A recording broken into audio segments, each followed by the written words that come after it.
So the next step of this server build that I'm doing before I get my dual CPUs is to install a faster CPU.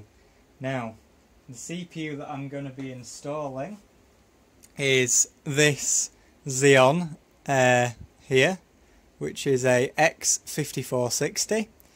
So that is much faster than the current CPU which is in it. The current CPU which is in it is clocked at 2 GHz, as you know, and a X5460 is clocked at 3.16 GHz. So first thing I'm going to do is take the heatsink off. Undo these retention arms here. Undo this one as well. Seems to have come off fairly easily there. You can see the spread of thermal paste on the bottom of there. Put quite a lot on. I will be reapplying the paste with thermal grizzly, which should give it a drop in temps, although I'm putting a hotter chip in, so we'll have to see about that. I'm going to clean the CPU off first as well,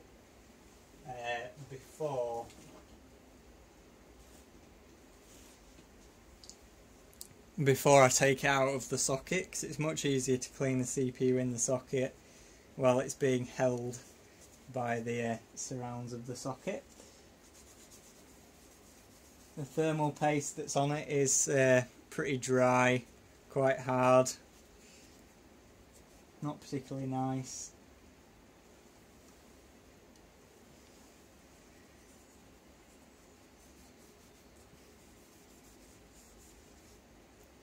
You can also see there's a bit of fluff in there. Right then, so there you go, that's the bare CPU cleaned up fairly easily.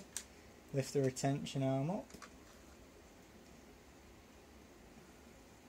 I'll have to take note of which way the processor went. There we go. 2 GHz, E5405.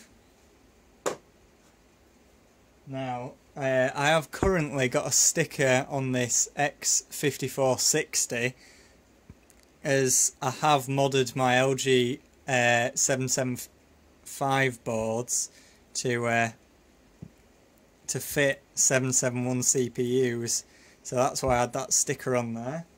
I'm going to take that off now and put the CPU back in the correct way round, which is with the little triangle pointing towards the centre of the server.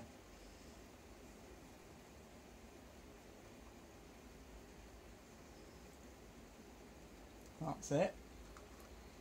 Close the lid, close that down. Now I'm going to put the thermal paste on.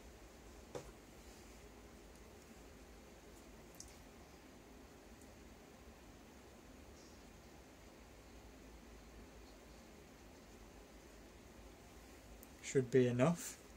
Hopefully that'll spread out just with the pressure. I also need to clean the heatsink as well, so I might cut this bit out. Right then, as if by magic I've now cleaned up the heatsink. I'm going to put it back on the processor. I think it went this way round with this sticker towards the front.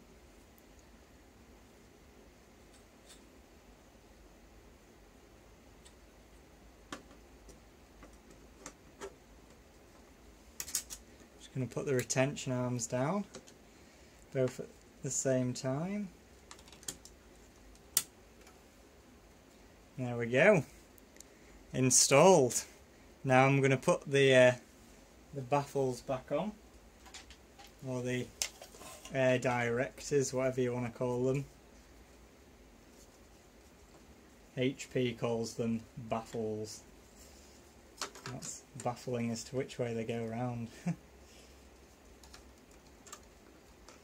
There we go, that's that one on.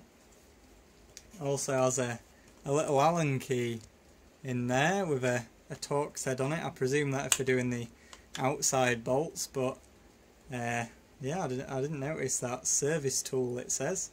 That's good.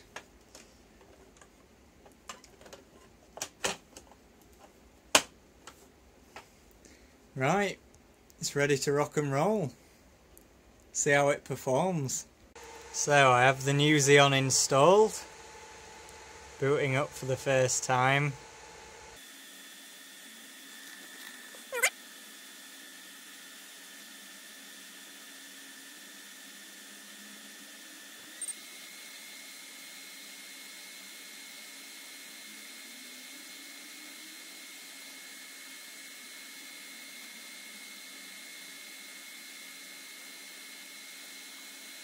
So here we are in Windows, and as you can see, this CPU is running much cooler than the last one, even though it's a faster CPU already.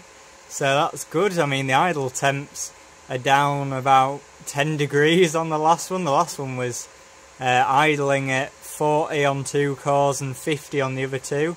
This is low 30s. Mid 30s and a low 40 degrees on this one, which is pretty good. As you can see, it's only running at 2 GHz at the moment, but we'll run Cinebench and see how it does. Should be a bit better than the other one. The other one scored 2.47, I think it was.